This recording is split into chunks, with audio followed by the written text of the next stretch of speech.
Como en el caso de los concursos, también los programas teatrales en la pequeña pantalla son hijos directos del medio radio. En los años 50 en España, la radio había popularizado el serial como un género realmente masivo. Por raro que hoy nos parezca, en los primeros años 50 la vida del país podía detenerse cuando las compañías de teatro en el aire de las emisoras de radio ofrecían éxitos como Lo que nunca muere o Ama Rosa.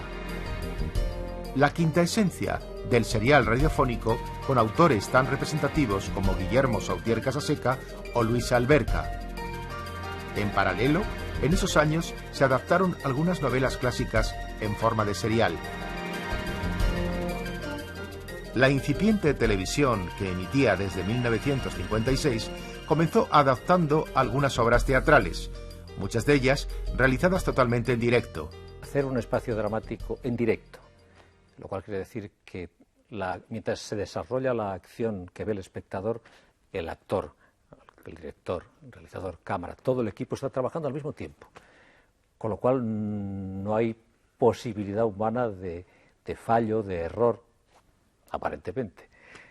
Yo recuerdo que mi primer, casi único, hice muy poca televisión en directo, teatro en directo, teatro dramático, fue una versión del Bosque Petrificado para Estudio 1, ese espacio que la gente añora todavía en la calle, que dirigió Juan Guerrero Zamora, quien me introdujo en televisión española, donde ahora estoy, y recordaría anécdotas muchísimas. Por ejemplo, yo claro, hacía con Paula Martel, la pareja joven de la obra, es una comedia americana cuyo autor no recuerdo, se ha llevado al cine también. Y entonces me acuerdo que había un pañuelo manchado de sangre, a mí me herían, y entrábamos por una puerta con sangre en el pañuelo y salimos por otra, el pañuelo no tenía sangre, porque lo habíamos dejado ahí, habíamos cogido otro, pero había que seguir, era blanco y negro todavía y no se notaba tanto, pero en fin, nosotros sí lo sabíamos. Entonces esas cosas hacían que uno tuviera una palpitación muy especial, no es que lo añore, ¿eh? Me encanta poder cortar y volver a empezar, pero sí que eso hacía que tuviera un encanto especial. Los teatros nacieron en directo, naturalmente, porque no existía el vídeo, no había otra posibilidad técnica. Espacios dramáticos, por emplear el término de una manera un tanto imprecisa, pero genérica, empezaron muy pronto, pero eran pues estampas radiofónicas visualizadas, realmente no tenía mayor importancia lo que pasaba allí, sino lo que decían. Después se perfeccionó aquello un poco, se amplió el espectro para que se escribieran pequeños sketches, lo que hoy llamaríamos telecomedias, aunque entonces no estaba definido así. Pero nos encontramos con que la mayoría de los autores lo que nos escribían era teatro breve, teatro en media hora. Aquello no era televisión. La primera excepción fue la llegada de Jaime Armiñán, que efectivamente supo articular una acción y una peripecia acorde con los medios y las posibilidades de la televisión. Pero todo aquello era, como se dice ahora, en riguroso directo. Y el teatro empezó aproximadamente, no recuerdo la fecha, debía ser año 61, 62, ya como programa semanal. Pero por supuesto en directo, directo absoluto. Se ensayaba aproximadamente 20 días. No siempre se podía hacer un ensayo para que lo hubiera el iluminador y lo hubiera sonido. Y al toro. Así se estuvo durante muchos años, hasta que el vídeo empezó aproximadamente debió ser 64, 65. Recuerdo también con María Dolores Pradera una versión de Proceso de Jesús de Diego Fabri, creo que era con Guerrero Zamora también. Y la ironía de María Dolores, que es tremenda en las pausas de publicidad, por ejemplo, era el único relax donde uno podía beber un traguito de agua, o comentar algo, o prepararse o repasar un texto. Y salía María Dolores de repente del plató y decía, ¿qué he dicho? No he dicho nada de lo que estaba escrito. ¿Será verdad? ¿Será eso? ¿Será lo otro? En fin, eso eran los estudios uno en directo. Y yo recuerdo también una cosa terrible, no sé si tanto o más, que era el vídeo que no se podía cortar. Y había que hacer la duración, hasta la publicidad, media hora o lo que fuera, entero. No se podía cortar y había que volver a empezar, se podía retomar en el punto. ¿Por qué no se había inventado ese sistema? No sé. Pero era terrible. Recuerdo que con Lola Herrera en la versión de una novela inglesa, esas novelas góticas de amor, de las que dice tantas, era La abadía de Northanger, no recuerdo el autor tampoco. Era una historia de amor así turbulento, apasionado, y al final nos besábamos. Y ella tenía los ojos así estirados, con unas gomitas, una cosa que se llamaba tiros, para tener los ojos más rasgados. No le hacía falta, pero en fin, en ese momento era como una moda. Y ya en el abrazo final, ¡bam!, se le soltó de este lado, que por suerte no era el de la cámara, un hilito de estos, y se le quedó un ojo para abajo y el otro para arriba. Nuestra risa, como podéis figurar, fue tremenda. Transformamos la risa en emoción dramática, y entre risa y llanto acabamos la novela, y Pedro Amalio López bajó y dijo: ¿qué os ha pasado? Le contamos y nos reímos todos. Ya en la época del directo se hacían cosas bastante ambiciosas. Es decir, en directo se hizo Otelo, en directo se hizo Julio César, en directo se hizo Brigada 21, en directo se hizo 12 hombres sin piedad. Es decir, que se hacían cosas bastante ambiciosas y bastante cuidadas. Cambió la técnica, las posibilidades de aprovechamiento de la televisión cuando se empieza a grabar. Entonces, normalmente se hacía en un estudio aparte, con poco tiempo. La grabación no admitía montaje, el montaje no existía, la cinta no se podía cortar. Entonces era hacerlo en directo, pero grabado. Quiero decir, técnica de directo, pero en grabación, soporte vídeo. Con el inconveniente del pavor que tenían los actores y los técnicos y los realizadores de que hubiera un error gravísimo en los minutos finales, porque eso significaba volver a empezar. En aquella época se pensaba que el teatro en televisión era igual a poner algunas cámaras delante de un escenario a la italiana, ignorando que el teatro en la pequeña pantalla poseía su propio lenguaje. En aquella época llegaban a televisión nombres que tendrían una gran influencia en el medio, como el de un recién llegado de América del Sur llamado Chicho Ibáñez Serrador, o el de un autor como Jaime de Armiñán. Las cosas iban a empezar a cambiar. Aparte de los primeros balbuceos, de ese teatro breve que se hacía en 20 minutos o media hora, episodios infantiles, y que entonces hacía el realizador que buenamente le tocaba, porque el trabajo se hacía por días, y un realizador se hacía todos los programas de ese día. Cuando ya empezó un poco la especialización, el primer teatro que se hizo, que no era semanal porque era de una cosa de tipo experimental, lo hizo Juan Guerrero Zamora, que procedía de la radio. Hizo una obra corta antes del desayuno de O'Neill, y la verdad es que lo hizo muy bien. Todos teníamos el recelo de que por su procedencia de la radio fuera a hacer eso, radio visualizada. Pero no, empleó un lenguaje muy razonable. Y después, como aquello funcionaba, fue cuando se decidió que el teatro fuera semanal. Entonces nos incorporamos Fernando García de la Vega, vino Alfredo Castellón, más adelante se incorporó González Vergel, aunque Alberto no dominaba la técnica de la televisión, pero hacía la dirección de actores. Yo lo realizaba, y cuando él ya se familiarizó, pues se independizó. Hubo algún realizador que se incorporó un poco más tarde, que no hacía específicamente teatro, pero sí hacía dramáticos de mucho fuste, y que supuso una gran ayuda para todos nosotros, que fue Chicho Ibáñez Serrador, porque él traía experiencia de haber hecho policíacos en Argentina. Entonces Chicho además era y es un excelente guionista, hacía muy buenas adaptaciones de cuentos. Por ejemplo, hizo unas adaptaciones de O. Henry realmente espléndidas, y dominaba muy bien el policíaco y el terror. Entonces supuso un refuerzo de la postura que manteníamos los que defendíamos la independencia de la televisión con respecto al lenguaje teatral, porque había esas dos versiones.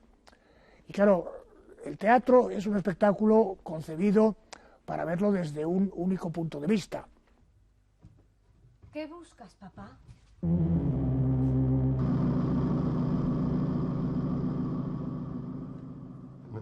Nada, hija, nada. ¿Hablaste con tu tío? Vino a verme y le dije que si quería saludarte, que estabas en el desván. ¿Qué buscabas? Tu tío está muy preocupado por ti. Parece que tu institutriz fue a verlos. ¿Qué estabas buscando?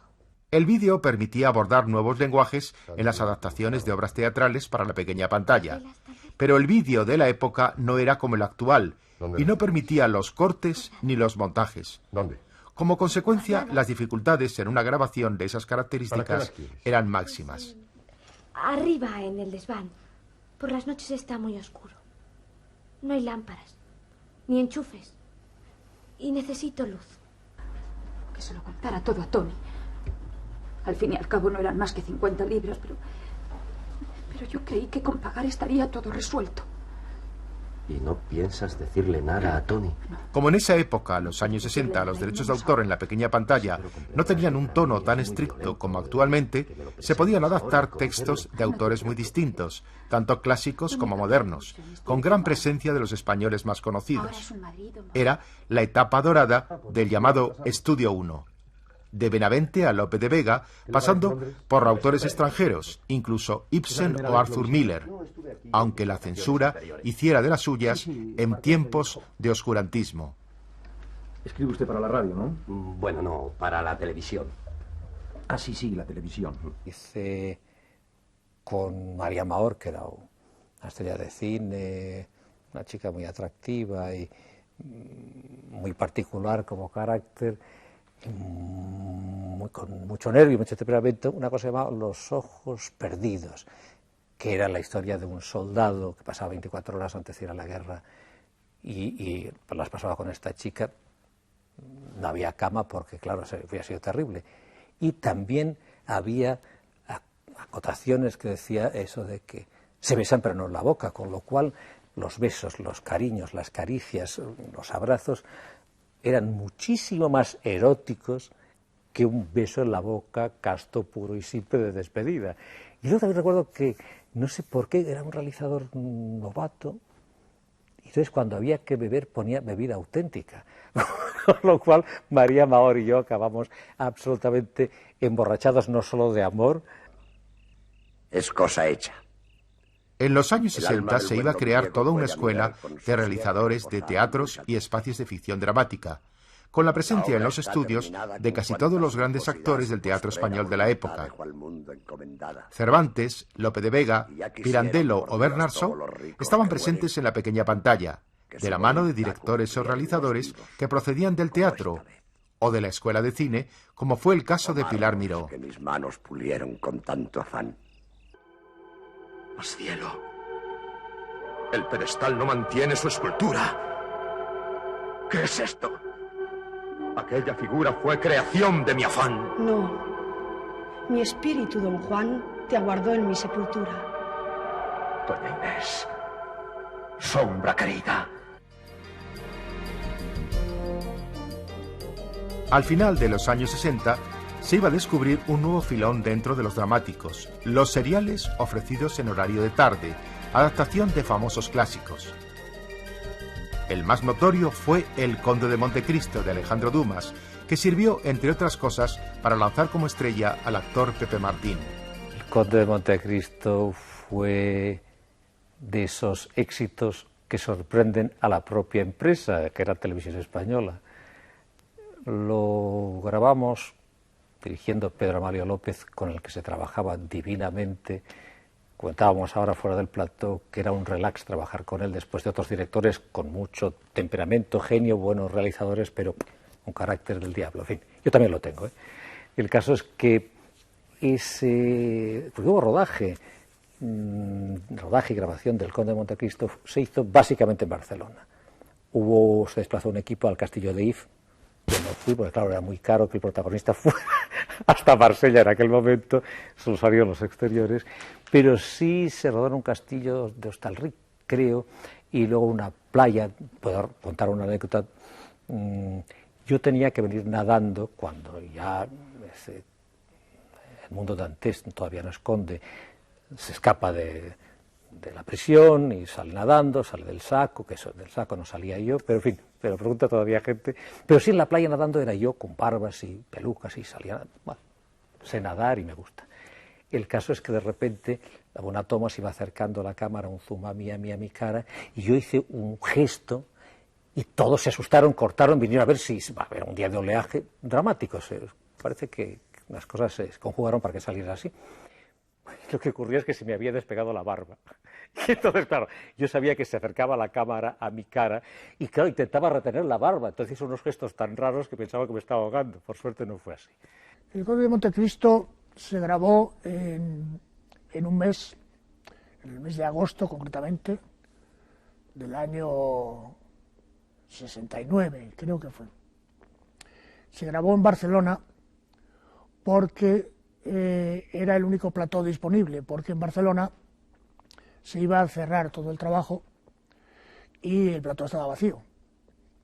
Entonces se decidió hacerlo allí, pidieron voluntarios al equipo técnico y con gran sorpresa resulta que había cola para disfrutar las vacaciones en otra época y en el mes de agosto poder hacer el Conde de Montecristo. Eran capítulos de 15 minutos previstos para emitir en la sobremesa, y cuando llevábamos 8 o 10 días de grabación recibí una llamada de Madrid diciendo: ¿qué tal va el Conde? Pues muy bien. ¿Cuántos son los capítulos? De 15, ¿verdad? Claro, de 15. Pues procura alargarlos un poco porque lo vamos a dar de noche y tienen que ser de 30. Claro, aquello era misión imposible, porque los guiones estaban escritos y era imposible interrumpir la grabación para que el guionista se encerrara 2 meses en su casa y hiciera el cambio. Entonces se recurrió a un pequeño truco, que era dar siempre un resumen de los capítulos anteriores.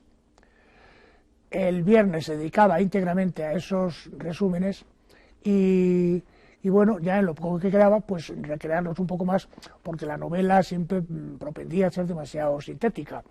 Entonces, bueno, pues se pudo dar un ritmo más normal, menos trepidante a una narración que realmente no es rápida, es decir, no es Los Tres Mosqueteros, por ejemplo. Pido que me digan el crimen que he cometido. Pido que me conduzcan delante de los jueces. Y pido, por último, que me fusilen si soy culpable o que me pongan en libertad si soy inocente. ¿Quién os ha hecho prender? El señor de Villefort. Podéis verle y entenderos con él. ¿Tenía algún motivo de odio contra vos?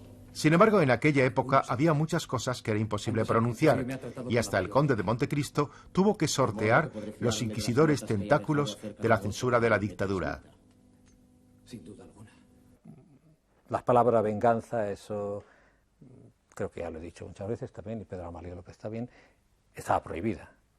Entonces, el personaje Edmundo Dantes, cuando yo era el Conde de Montecristo, decía: tengo el derecho, tengo el deber, tengo la obligación de fastidiar, hacer la Pascua, matar, liquidar, en fin, no vengarse. Pero creo que es mucho más duro. Es como lo del adulterio, el incesto de Mogambo, por decir algo, en el cine, que es muy conocido. Entonces, tener el derecho, la obligación o el deber de fastidiar al otro, de hacerle la vida imposible, es mucho más terrible que vengarse. Vengarse es un sentimiento personal. Derecho, obligación, deber es una cosa mucho más genérica. Es la historia de una venganza, que por cierto esa palabra estaba prohibida, en ningún momento se podía hablar de venganza en el Conde de Montecristo. Y yo recuerdo como especialmente grata la experiencia de trabajar en aquellos estudios con un entusiasmo de los equipos realmente extraordinario. Allí normalmente no había que hacer prolongaciones de jornada, se respetaban los horarios, y como anécdota puedo decir que todos los días al terminar la grabación, que terminaba a las 3 de la tarde, todos los actores y el equipo de realización nos íbamos hasta Castelldefels para bañarnos y comernos una paella, y la verdad es que lo pasábamos fenomenalmente. ¿Qué podemos hacer? Si no me dices algo... El espectador creía asistir a una representación teatral desde su propia casa, especialmente en títulos clásicos. Durante mucho tiempo se adaptaron no solo obras teatrales, sino también novelas de clásicos como Dickens, Tolstoy, Galdós o Cervantes. La saturación de historias de época, la repetida presencia de miriñaques, pelucas y trajes del siglo XVI o del siglo XIX provocó una saturación y hasta una distancia de los espectadores que empezaban a reclamar nuevos contenidos. No les necesito para nada. Puedo reventar solo. En los años 70, los teatros en la pequeña pantalla ganaron en un par de cosas. Por una parte, en la presencia del color y las nuevas técnicas de vídeo. Y por otra, y esta mucho más esencial, en la libertad de expresión, sin las cortapisas y los rígidos controles de la censura de las épocas anteriores. Se adaptaron así nuevos textos teatrales, incluso de autores hasta entonces casi borrados de la circulación. A partir de los 70 ya aparecen otros avances técnicos. Primero se montaba cortando la cinta con una guillotina, lo cual era un crimen, pero bueno, facilitaba el lenguaje y facilitaba, sobre todo, más que el lenguaje, facilitaba el poder grabar secuencias y no meterse en grabaciones de hora y media, sino grabar bloques de 10 minutos, 15 minutos, 20 minutos. Poco después aparece ya el montaje electrónico, por edición. Entonces se superan algunos de los problemas, bueno, no es cosa de meterse en tecnicismos, pero por ejemplo en el montaje por corte de cinta había el problema de que se producía un desfase entre imagen y sonido, y entonces tenía que haber una pausa, un silencio. Esto ya no ocurre con el montaje por edición y además permite corregir el error, porque claro, si se cortaba la cinta para hacer un empalme y no quedaba bien, había que cortar otra vez por otro sitio, con lo cual iba disminuyendo el material disponible. En el montaje por edición, el montaje electrónico, esto no existe, se podía repetir todas las veces que uno quisiera y favorece muchísimo el lenguaje y la agilidad en la peripecia y en la sucesión de imágenes. Mucio, me he tomado la libertad de invitar a tu esposa. Flavio puede dar gracias a que me entre tan de repente el apetito. Flavio es el caballero que va a morir. ¿No me preguntáis por qué va a morir? Veo que os estáis volviendo inteligentes. Por fin habéis comprendido que no es preciso hacer algo para morir.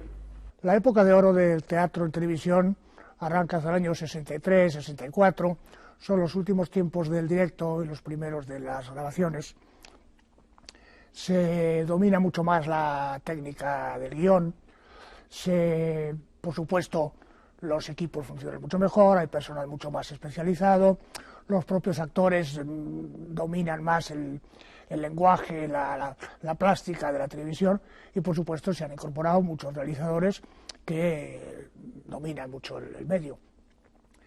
Coinciden que además, al ser ya programación semanal, hay que ampliar el arco y se incluyen autores que no es que en un principio hubieran sido intocables, sino que, bueno, como había menos programación, se hacían menos.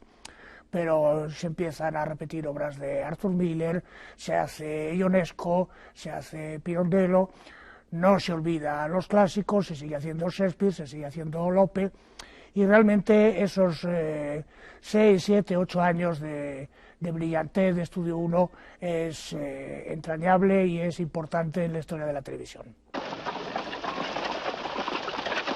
En 1980, las cosas habían empezado a cambiar de manera espectacular.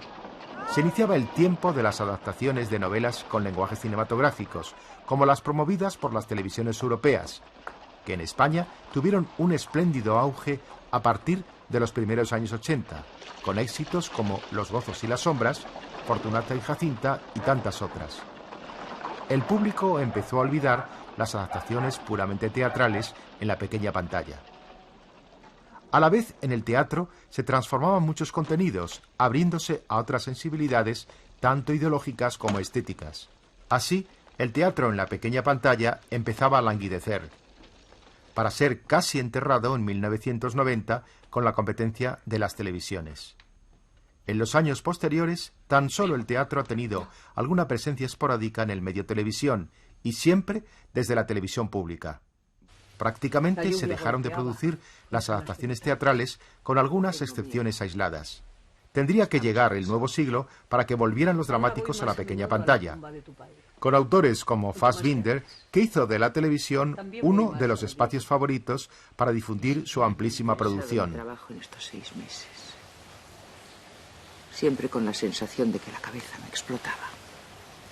Probablemente los profesores en el aula se encontrarán con una falta de atención en sus alumnos, que yo creo que se deriva en una cultura fundamentalmente icónica y televisiva, y esa cultura televisiva no se basa en la narración. Por eso el teatro, pues, es muy difícil darle ese ritmo. Si se han fijado, incluso hay en Comedia de Situación, que hay cámaras colocadas en encuadre solo por cambiar el encuadre. Es decir, no tiene nada que ver con el plano, contraplano y ver exactamente lo que está diciendo cada uno, sino que es un ritmo vertiginoso en la que tiene que haber un número de planos por minuto determinado y por lo tanto pues hay cámaras o instalación de cámaras en encuadres diferentes solo para generar esa sensación de actividad.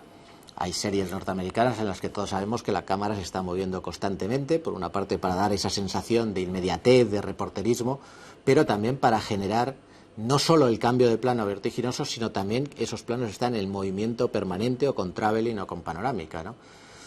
Eso no lo percibimos, pero nos está provocando a nivel interno, yo creo que una percepción del mundo, del entorno y desde luego de los espectáculos que nos obliga inmediatamente a la acumulación de experiencias, y el teatro pues justo iba a lo contrario, ¿no? ¿Y a qué vienen tantos lamentos? Nada le impide seguir siéndolo. En la primera década del siglo volverían a rodarse algunas adaptaciones teatrales. En un amanecer, tras un dilatado silencio que vuelve a ubicar, aunque sea de una manera testimonial, un género que tuvo su máximo apogeo al final de los años 60, hasta su práctica desaparición en los 90. Luces y sombras, porque todo es teatro. Y esa huida me resulta muy inquietante.